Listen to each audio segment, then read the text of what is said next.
everyone, and welcome to Bushel Park Golf Club and Academy. So today we are going to look at some of the data we can get from the GCQuad and the FSX software.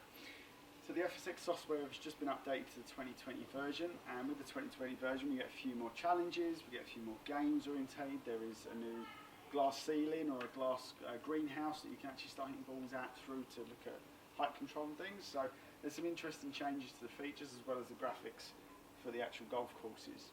But today we're going to look at what sort of information we can get from the range mode. So even in my setup I've got in my garden here, which is just a normal hit net.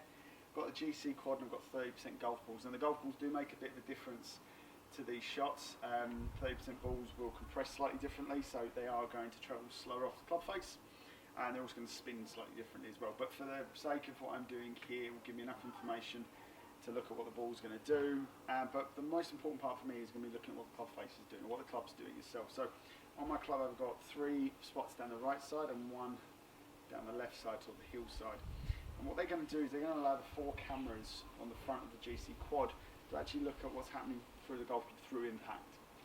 And it's going to effectively allow us to look at strike location, it's going to let us look at club head speed, ball speed, and also club face, lie. There's multiple things that we can look at, which will show you after a couple of shots. So I'm going to do a couple of 7 irons, then we'll bring up the data we can look at, and I'll tell you a little bit more detail about what we can do with the quad and this software.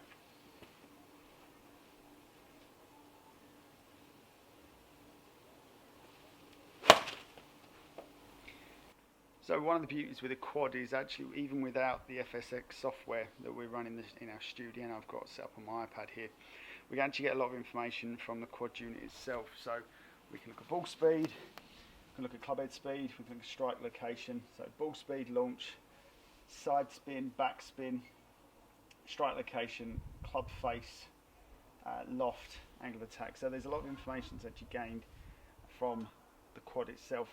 If we look into the software, we can actually start to look at a little bit more the user-friendly version, which will give us a bit more information on a slightly different view that allows us to just display a bit better for the person and participant actually having the lesson.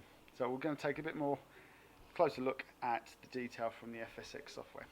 So here is our data from our last swing. So looking at the sort of information I'd be looking at, depending on the person who comes in for a session, we'll be looking at centerness of strike, making sure their clubs are actually the correct lie angle for them as they come in through the ball.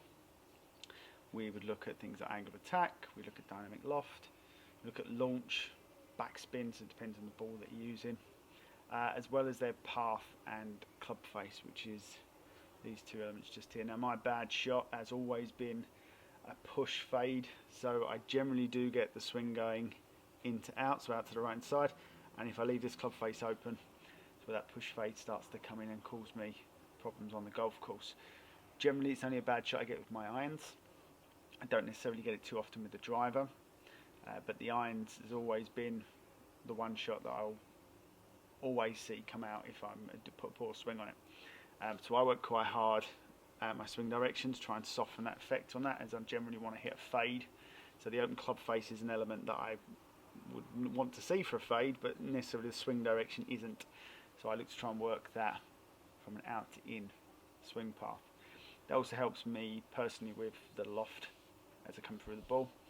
When I get in to out, I tend to see the club face not only open up, but also we see more loft added as a result. So I get weaker shots off to the right.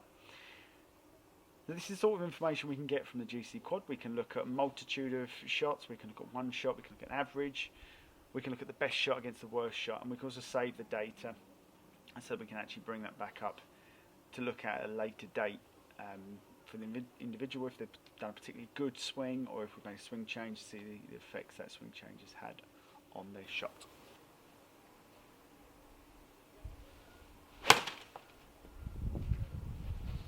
That concludes today's video. I hope you enjoyed looking at some of the information we get from the GCQuad and FSX software. If you do want to book a lesson when we get back to a little bit of a normal pro shop and routine of coaching, please get in contact. If you have any questions or want to look at any particular subject in the coming weeks, please feel free to send me an email or comment below.